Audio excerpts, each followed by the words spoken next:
What's going on, everybody? This is Professor Crypto Banana. So Bitcoin, maybe the price isn't acting the way that we want it to. However, that is not stopping me from researching more projects. In fact, I've been researching a lot more. Haven't been able to do like a deep dive into one specifically, but I've been spreading out my attention, getting the basic idea of saying like, ooh, that could be a good one. That could be a good one. So I'm going to share that information. I'll provide all the links and the resources, my basic concept, and I'll let you guys do a deeper dive. Sound fair? Cool. So in case you're a little bit impatient, I'm just going to list out all the projects right here. Okay, keep in mind, not financial advice, do your own research, but it's going to be Spartacus on the Fantom side, MST, short for Monster, building off of Andrew Cronje's Rarity on the Fantom side. If you're on the Fantom side, OG, you know what I'm talking about. So it's like a Dungeons and Dragons game, and they seem to be building off of it. Very interesting potential. Again, I don't know. We'll go further into that. Ring, which is on the Binance Smart Chain, more of a strong node, but cheaper on the gas fees, risky, but could be high risk, high reward. zkSYNC layer 2 solution, and then also because they could be doing some airdrops, that's what the major hint is, but you got to pay Ethereum gas fees, and then also airdrops on the Fantom side. Caught your attention? Cool. But before we get started, I gotta let you know, hey, I'm not a financial advisor. This is not financial advice. Keep in mind that I am not a crypto expert, right? I'm just going along, I'm learning, same as you guys, just having fun sharing what I find out. So I could be completely wrong, could be missing out on information, but that's why I'm going to share all the links, and feel free to double check my work, let me know where I got right, what I got wrong, and we'll learn together. Oh, and keep in mind that crypto is risky, so always, always, always do your own research, just for educational purposes only. There we go. So taking a look at Bitcoin, man, see, goes bop, bop, bop, bop, bop. It goes in the channels, does a lot of things. Where it goes, nobody knows. Hopefully we're still on a bull run and going up, so I'm doing my research and seeing what else can I find. Now, I mentioned Spartacus. Spartacus is an ohm fork, and man, the scene has been flooded with a lot of them. There's even a few more on the Fantom side, so take a look. I'm not going to say that one is specifically better than the other, because I know there's a HEC, there's Fantom Ohm, etc. So Exodia, I believe. So feel free to take a look at those, but I'm going to be focusing on Spartacus. Fair? Cool. So seems to be holding up relatively well, considering it's not bleeding out too hard. So I'm liking this. In addition, in case you don't know, just like with a lot of ohm forks, you get rebasing, which is just, think of it as an interest payment, I guess. And you can see right here, every 8 hours you get 0.81%, which is crazy when you think about auto compounding, but again, that's a lot with just ohm forks and how they operate. So what makes Spartacus a little bit extra special in my eyes? Well, a lot of people are talking about the fact that you got the price of the token, and then in the treasury, so the project, the project has funds, how much can they probably purchase back or backing up the token? So maybe it's worth $131. Well, the spot price can go up to $1,000 if people are willing to pay it for that, right? And that's how they see it going. Take a look at ohm forks and other videos and check it out. But people are saying this is really ridiculous in comparison to how close the spot price is to the actual backing. It is ridiculously close, so probably means like way less of a drop. That's how I'm understanding it. Again, double check. So that is one interesting thing. In addition, they're coming out with Spartacadabra, which, if you know about Abracadabra money, we talked a lot about that on this channel. But Daniele projects offering DeFi 2.0, having the ability to borrow against just tokens that are generating yield on its own. So there are tokens that are generating yield, auto compounding. Well, you can borrow against it. You can leverage up, which just means you can take money and say, okay, I'm willing to risk what I have, allow it to the original token to gain interest, borrow money against it, and maybe even like put it back and buy even more. And man, you got a lot of crazy strategies. However, one thing I don't like is on the Fantom side, they don't seem to be providing that much utility. Right now, I feel like it's getting, it's lacking. I know that they're probably working on a lot of other chains, etc. However, on the Fantom side, I feel like they're lacking. So I believe Spartacadabra is coming in and they're saying, yo, we're going to want to improve that for the Fantom users. And then they're also going to go on to different blockchains thanks to Clover Finance. So I'm like, whoa, that's pretty interesting. So they're going to be doing an airdrop for staked token holders, or staked SPA token holders, and you're going to get rewarded to Charm. So Charm is the same as Spell. LAMBDA is the same as Mint. Let's just make that easier, okay? And I think you can think of your staked SPA, Spartacus tokens, as Memo. Ha, okay, cool. So going forward with that, I don't know the exact details of the airdrop. I don't even know, and all these projects I'll be talking about, I don't know, about the project owners. I don't know if it could be a rug pull, if there could be an exploit. Okay, so always do your research, and that's where that comes in. One thing I can say is that I was able to message the dev, and he was able to give me some information. Now, if I fully understood it, that's not necessarily the most important part. I just like the fact that really easy to reach. It doesn't seem as if they're like pushing and hyping out this token and all that stuff. It seems like they're actually doing work and providing utility. So that seems really cool. So again, it's that risk reward. Everything in this video, hey, this is just me, my thoughts, my opinions, speculation. Nothing is sponsored, so keep that in mind. Cool. So based on the information I was able to get, keep in mind, dates can be, I don't know, I could have missed the date, so double check, please. But I believe that they're saying the product launch of Spartacadabra is coming out on December 4th. Keep in mind, I'm in the US, but the dev may not be in the US. I don't know. But it says random snapshots are going to happen 3 days before and 3 days after the launch date. So I'm guessing between, there's going to be a snapshot ranging from December 1st to December 4th, and then also after that time frame. So maybe from December 4th to December 7th. So keep that in mind. Random time frame, I don't know. But what else can we say? Well, it's the ability, so I got this information as well, that they're looking to provide 75%, so you're able to borrow against, let's say, regular assets, 75%, and then 90% if the yield-bearing token comprises mainly of stablecoins, so such as Curve LP tokens, DAI, etc. So I'm like, whoa, okay, that's really cool. So hopefully they have enough to fund if you want to come out, take out a loan. Let's hope. But you can also speculate on price action, because if people are going to be borrowing against their staked SPA tokens in order to leverage up or to borrow against it and just lock it up, what do you think is going to do for the price in the short term? I think, again, speculation, that the price is going to go up. Now, granted, if there's ever a drop in the market and then people are getting liquidated, that's forced selling, so then that's not good. So it could be a major up, major down. Who knows, but I think it's really cool. When you look at the wrap memo, people are constantly trying to borrow against it, man. If they would actually fund the cauldrons more with MIM, I know more people would be taking it. So that is something very interesting to consider. And with the airdrop, what it'll do is take a snapshot of your staked SPA tokens. So, we're over here, and you can come over here and stake your SPA tokens, which stands for Spartacus. Boom, and you're getting your 0.81%. So if the price is holding just relatively, you're getting 0.81%. Auto compounding is, oh my goodness, that's where the APY comes in. Different from APR. Talk about that. So APR is just like if you get the rewards and you're like, oh, cool, I'm going to take this money and buy a chocolate bar. Okay, cool. But what if you actually said, you know what, I don't need that chocolate bar right now, because I know if I just take that rewards, I put it right back in and just let it grow and auto compound, it's going to go insane. And then that's where this huge APY number comes in. All right. So you're able to then borrow against your SPA tokens that are staked, and then just do a lot of stuff. And yeah, so something to keep in mind. What else? We're going to be talking about a few other things that they're doing, how they're going to be funding and coming out with these tokens as well. Let's see here. So Charm is similar to Spell. So if you know Abracadabra money, if you're taking out loans and stuff like that, you get a little bit of fees, and that rewards the staked holders of that token. So in this case, it'll be Charm, same as Spell. LAMBDA is the stablecoin tied to the $1, so then you can sell it and then just take out your loan, do it that way, similar to MIM.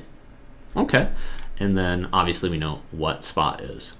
Hopefully that was clear. Didn't ramble on that, but if I did, my bad. So let's take a look. One thing that I also do like is the fact that they're collaborating with SpookySwap, because if it were to be like more of a rug pull and doing stuff, it'd be like, looking kind of shady. But the fact that they're able to then work with SpookySwap and do some of that, that looks pretty cool to me. So I guess you can stake your SPA token with Fantom and earn Boo. You could say, well, great, now, well, is that bad? Good? I don't know. Take a look at that. I'm sure there's pros and cons to every concept, but I see it as a positive. In addition, you can check out their Discord, and you can see right here that they're going to be doing a multi-chain reserve currency with Clover Finance. So it's like, oh, okay, I see you, I see you. Did I miss anything else? No. Well, we're going to go a little bit further. So I mentioned a few times on the channel MJThePopstar. apparently just changed his profile photo right on me. And he's been looking a lot at SPA as well, backing it up. He's got a lot of information. He sees a lot of threads, reposts it. So he seems to do a deeper dive with whale wallets and watching them and understanding some of the ohm forks. So take a look at his Twitter page because he's got good information. Typically, I follow. In addition, there's this one specific thread coming from the Chris Mack.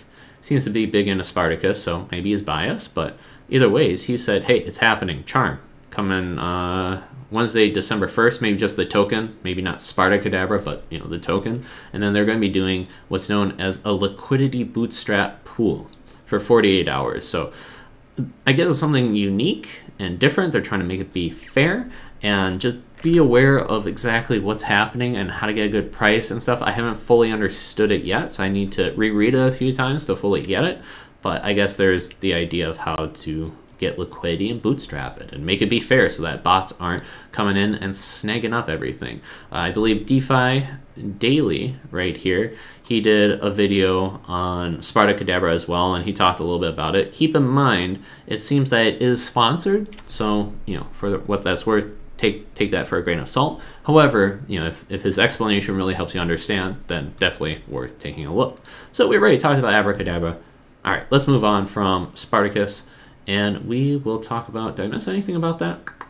Nah, so I like it that they're bringing utility and whatnot. Not just an ohm fork, but they're actually bringing utility to the Fantom side. And if they can do something with Abracadabra money, maybe not completely dilute the whole tokens and be good with the charm tokens as well, staking, you got good premiums.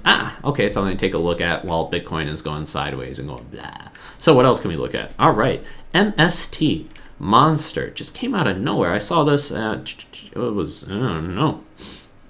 Where was it? I think I was watching it down here, 34 cents. I was like, what's going on here? I've never heard of this. This seems unique. And then bam, it's been popping off. So keep in mind, price action really topped off, really took a run since already November 26th. We're looking at 41x. Holy shoot. Now I don't know what the market cap is and whatnot. That's something to take a look. You know what? Let's just take a peek. Maybe I'll find something good here. 18,000 addresses. When I was looking at that, it was like 300. Oh, okay. Anyways, so, but we're still going to take a look because there may be a little lucrative play that I found here. You ready for it? So, what's all the hype? So, in case you don't know, Andre Cronje, big developer on Fantom, helped out. He's kind of, and also did Yearn Finance, now he's doing Keeper, so he's kind of a superstar when it comes to the DeFi space as a developer. And he just happened to develop a Dungeons and Dragons game on the Fantom side to show how cheap the gas fees were and how fast they were, to the fact where you could like sum up an infinite amount of characters and have them go on an adventure every day and get you gold. Well, what happens is Andre, you know, he like gave it to the community. Some people made some websites just to kind of make it easier to interact with the contracts, but kind of just sat there. Nothing happened. However, it seems as if this website, I don't know about the developers or if it's just like a few people working on this website. I don't know. I don't even know where the monster aspect plays a part. I have some speculation, but it seems as if they're trying to build off of it and do even more. So it looks like there's going to be Rarity Land, Rarity Dungeons, so you can take your character. So the Rarity Land, I don't know about this. Could have come in airdrops, or maybe they're trying to do something with the metaverse, or maybe they're trying to take advantage of it. I don't know. Just, again, really take a look into this, do the research. Monster NFT, I think they're maybe trying to build off of the contract, do a little extra. We'll talk about that. Monster Wiki, light paper, and an airdrop that probably happened. So in case you already know, this is Rarity. You got your characters, nothing new. Rarity Dungeons is where you probably send some of your heroes out there to collect some gold and resources. But this is new, the Monster NFT. And what really caught my attention is the fact that it costs, or how many are in total. Oh shoot, did I mess up the number? Give me a second here. My apologies. You know, sometimes a zero can really make a difference. So am I reading this right? I'm thinking that this says 11,000. And my eyes are playing tricks on me. Yes. There are 11,000 NFTs of these monsters. And if it ties into this Rarity game and this becomes really popular, I'm like, this is really interesting. Now, I don't know how many are out there as of right now, but one thing to consider is the cost. So I didn't want to ape in when the price was going so high, but when I looked at the cost of the NFT, like the limited supply, 11,000, we're already seeing what happened with the price, even further than what I was looking at, and it costs about 10 Fantom, which is the equivalent of $20. So if you feel like it's not really worth aping in at this price, perhaps it may be a better play to put in, I don't know, $20. Not financial advice, but something that I did. So I personally put in, I got 3, 1 to hold forever, 1 to just sell for a little bit of a profit if we're in a bull run, and then maybe like if it just really takes off in price, sell a second one. So that's how I'm playing the game. Y'all do you do you, boo, you do you. But I just figured I'd give a little bit of that alpha out there for y'all. And in addition, so this is the Monster NFT that we're talking about, Fantom Chain NFT.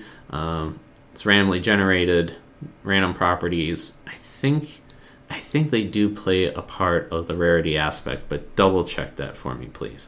So then, I don't know, maybe you battle against other heroes, whatever. Another aspect of the website is the fact that you got a Rarity Arena. So I guess you can pick the positions. So this is, it literally costs nothing to create a character, boom. And then you can just line them all up and probably battle and get some rewards from it. So that also really interesting. All right, we good on rarity? I think so. Oh my gosh, we're at 16 minutes. All right, let's crank through this. So this is a Twitter post talking about Andrew Cronje, Rarity MST, Monster. All right, let's get to the next one. Ring. So Ring is more like a strong node alternative. So it kind of just invests in all the different projects that get a lot of yield, and then they reward people who are holders. So the idea is you buy 10 Ring tokens here, and then you get what's called like a node. And I think you just can't sell it, but it just generates you income, and it produces half a Ring token. So some people can say like, dude, this is really risky. It's like a Ponzi scheme. Like how do you know if it's really generating income or if it's just based off the money of people coming in? Can it rug pull? I don't know. Really risky. But what I do know is this is the equivalent of the strong side, which is on the Ethereum, which is a lot of gas fees. People don't want to pay the gas fees, so then they look at Binance Smart Chain alternative, and they look at Ring and say, yo, this could be something. Now keep in mind, they did extended Black Friday sale where you only needed 7 tokens. Now that has ended, but it was 7 tokens, so I think that's what really explains the pump, and maybe more some droughts because a lot of people wanted to get in. Now there's supply dumping, maybe Bitcoin coming around. I don't know. The price entry then, in order to really capitalize on this, is now, what, 10 times 238. So you need $2,380 in order to participate. But then, as of right now, you'd be getting about $100 every day, roughly. Knock on wood that it works out that way. Something to check out, especially if you hear a lot of people talking about strong nodes. So Greenpill, he's a person that writes up guides, and a lot of people listen to him. He's big on the strong side, but he also wrote something about Ring Financial. So yes, they give about 2,600%. I think it's 3,600% APY, which equates to about 10% or whatever it may be. Y'all can do the math. So my apologies. It is 2,600% APY. So it'd be, I don't know, 8% per day or something. People are saying if you do the numbers, it's what, 20 days roughly to then get another node, and people auto compound it. So they kept on getting Ring tokens, and then they get more nodes, which I don't think you can sell the nodes, but then it generates you more Ring tokens, so then you can sell more. So let's just take a quick look at the website. You can decide for yourself whether it's legit or not. But then you can see right here, they're going to be investing supposedly in, let's say, Ohm, Convex, Curve, Yearn, Strong, PancakeSwap, Beefy, all these type of ones. So you can always take a look. I think they're going to be doing more revamping of their app because kind of has a lot to be desired. They're saying, yes, you get about half a Ring roughly per day. So then you create your node once you have 10, boom, it's like a node that's running, and then it's just generating half a Ring token per day. So do with that what you will. Maybe some whales came in really early and they're just waiting to generate a ton, and then they just consistently dump. I don't know. It seems like Strong has been doing well, so take that for what it is. All right, let's keep on going. Let's keep on going. So another thing is zkSYNC. It's a project, it's a layer 2. supposed to be, you know, Ethereum side, a lot of gas fees. So what they're doing is there's the idea of airdrops. Airdrops mean they just send you tokens for free, represent the project, the protocol, and it can be worth some money. And that's what people are betting on. So they're saying, yo, zk rollups is going to be a huge thing. zkSYNC is going to be huge, and they're going to be doing a potential airdrop, rumor airdrop. So here's a video by Chico Crypto. He talks about it, how to go about it. Now keep in mind, you're going to have to pay the gas fee, so that's a huge bummer, especially if you have to transfer to the Ethereum side, pay the gas fee, and then send it over to the zkSYNC. So it is a gamble, but you know, maybe you got willing to pay $200, so then maybe you pay $150 for gas fees. Try to find out when the gas fees are the lowest on the Ethereum side, because that is rough. But EllioTrades also mentioned that, and his video suggests that yes, they're going to be doing an airdrop, but then as opposed to layer 1 solutions such as Fantom, Solana, etc. that are supposedly really fast, that layer 2 solution of, let's say, zkSYNC is going to combine everything together. So take that for what you will. I did a little gamble. I'm going to try it. I got like $50 just chilling out there on the zkSYNC side, but I did have to pay a monstrous amount of gas fees. It reminds me why I don't like dealing on the Ethereum side. Now, if you're a whale, that's fine, but no, for the gas fees for me, ouch. Painful. And finally, take a look at rektfoodfarmer. He gives some good advice on going on DeFi Llama and taking a look at potential airdrop protocols, especially on the Fantom side, so it's really cheap. Interact with the protocols, and then, hey, maybe get an airdrop, you get lucky. And then, in addition, check out Discord. So I got a Discord server, come check it out. It's free. I don't want anything from nobody. It just gives a lot of advice. The community is really growing and dropping down a lot of alpha, so that, you know, some of the guys are talking about Kusama, about like the crowd loans, and just like different alpha and other stuff. I'm like, guys, nice. So I don't know. Always do your own research on that. Again, I'm benefiting because the community is bringing information. I'm trying to bring it back, and it's just cool to kind of like network. So that's really all that I got, and I will see you guys in the next video. Peace. Bye-bye.